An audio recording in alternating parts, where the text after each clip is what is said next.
Primeira leitura. Atos dos Apóstolos.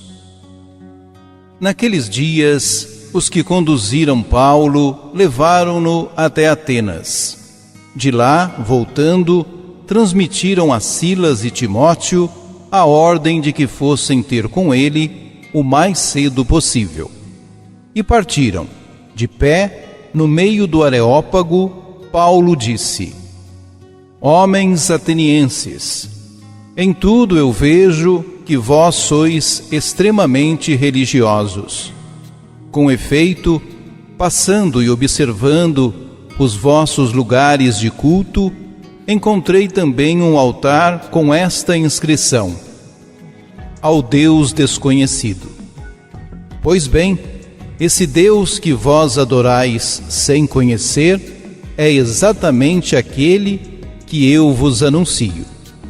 O Deus que fez o mundo e tudo o que nele existe, sendo o Senhor do céu e da terra.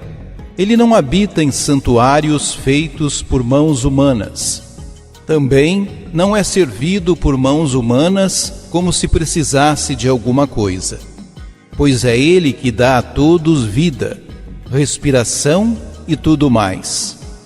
De um só homem, Ele fez toda a raça humana para habitar sobre toda a face da terra, tendo fixado os tempos previamente estabelecidos e os limites de sua habitação.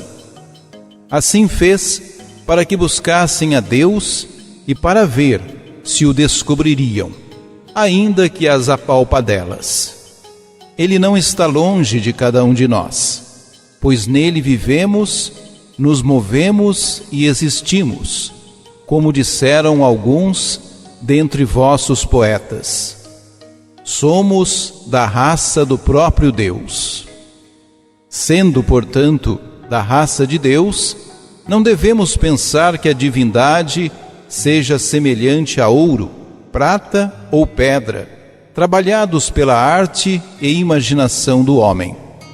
Mas Deus, sem levar em conta os tempos da ignorância, agora anuncia aos homens que todos e em todo lugar se arrependam, pois Ele estabeleceu um dia em que irá julgar o mundo com justiça, por meio do homem que designou, diante de todos, oferecendo uma garantia ao ressuscitá-lo dos mortos.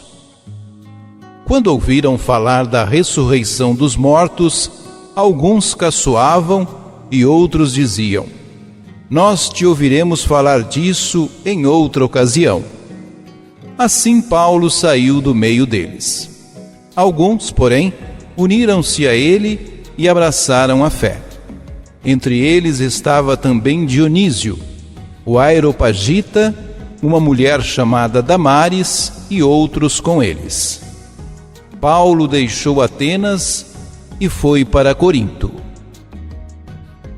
Palavra do Senhor.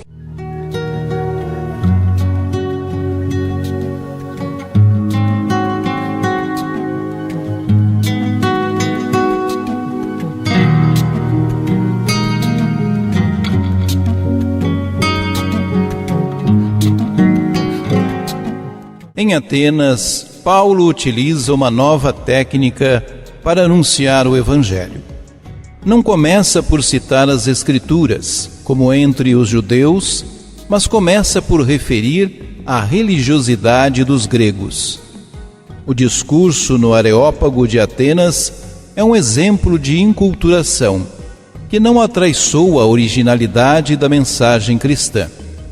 Mesmo dirigindo-se a estoicos e epicuristas, mesmo citando poetas gregos, Paulo faz um discurso de profeta, anunciando um homem ressuscitado de entre os mortos. Ainda que se insira na linha dos filósofos e dos poetas, que tinham criticado a idolatria, diz o que eles nem sequer podiam imaginar.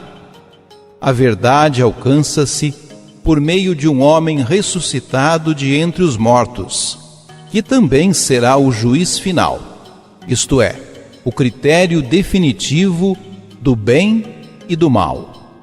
Um discurso tão pouco racional divide, mais uma vez, o auditório.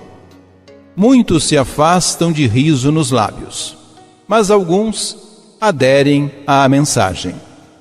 Ao citar esse discurso de Paulo, Lucas quer dar um exemplo de como se pode apresentar o querigma aos pagãos cultos. Os resultados são sempre idênticos: há quem acolha a palavra e quem a rejeite. Apesar de tudo, nasce uma comunidade cristã na capital da cultura daquele tempo.